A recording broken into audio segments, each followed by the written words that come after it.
आज सकाळी अतिशय दुःखद घटना घडलेली आहे. अतिशय अनाकलनीय अशा परिस्थितीमध्ये विमान अपघातामध्ये राज्याचे उपमुख्यमंत्री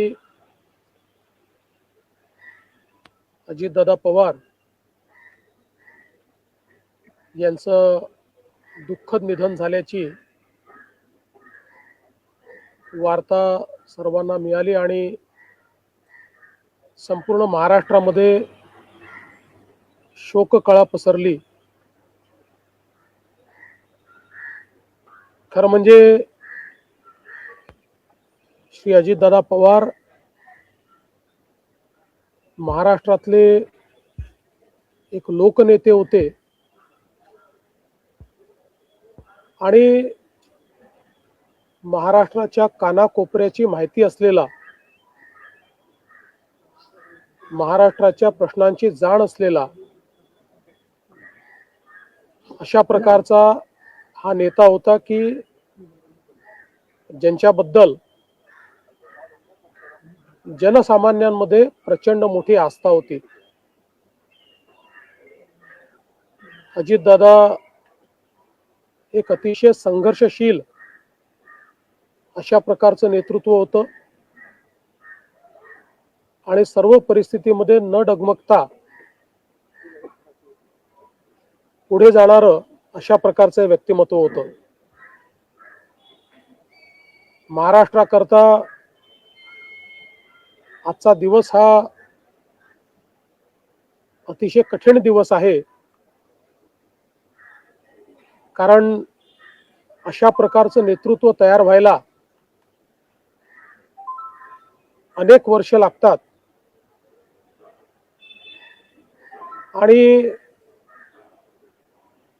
ज्यावेळी महाराष्ट्राच्या विकासामध्ये अतिशय महत्त्वपूर्ण योगदान ते देत होते, अशा काळामध्ये त्यांचं निघून जाणं हे अविश्वसनीय आहे, मनाला चटका लावणार आहे. माझ्याकरता तर वैयक्तिक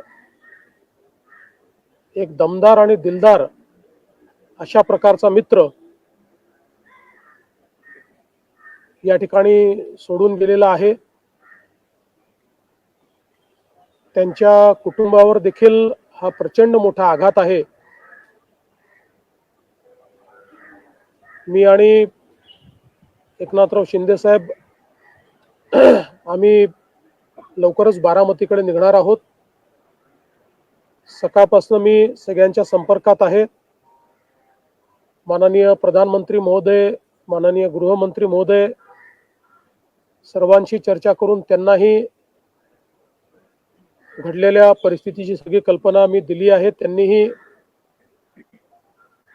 याबद्दल प्रचंड दुःख हे व्यक्त केलेलं आहे.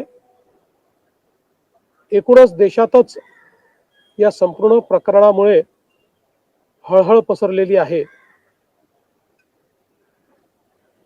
पुढच्या सगळ्या गोष्टी ज्या आहेत त्या परिवाराशी चर्चा करून ठरवण्यात येतील. सकाळी सुप्रियाताईंशी माझं बोलणं झालं, त्यानंतर पार्थ पवारांशी माझं बोलणं झालं. एकदा संपूर्ण परिवार बारामतीला पोहोचल्यानंतर पुढच्या सगळ्या गोष्टींचे निर्णय हे त्यांच्या संमतीने घेतले जातील. महाराष्ट्रामध्ये आज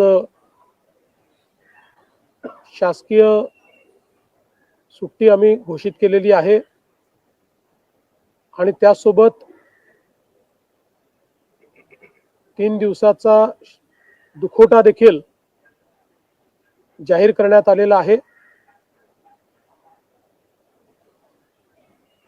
पुढच्या सगळ्या बाबींची कल्पना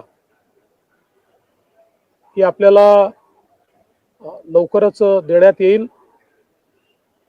पण मला असं वाटतं की कधीही भरून न निघणारं अशा प्रकारचे नुकसान आहे. महाराष्ट्रातनं असे लोकनेते गेल्यानंतर जी पोकळी तयार होते ती भरून काढणं हे अतिशय कठीण आहे. आणि निश्चितच इतक्या सोबत, इतक्या जवळून आणि इतक्या संघर्षाच्या काळात एकत्रित काम केलेलं आहे की त्यातनं खरं तर अशा गोष्टीवर विश्वास ठेवायलाच मन तयार होत नाही. तर पुढच्या ज्या काही गोष्टी जशा ठरतील तसं आपल्याला कळवण्यात येईल.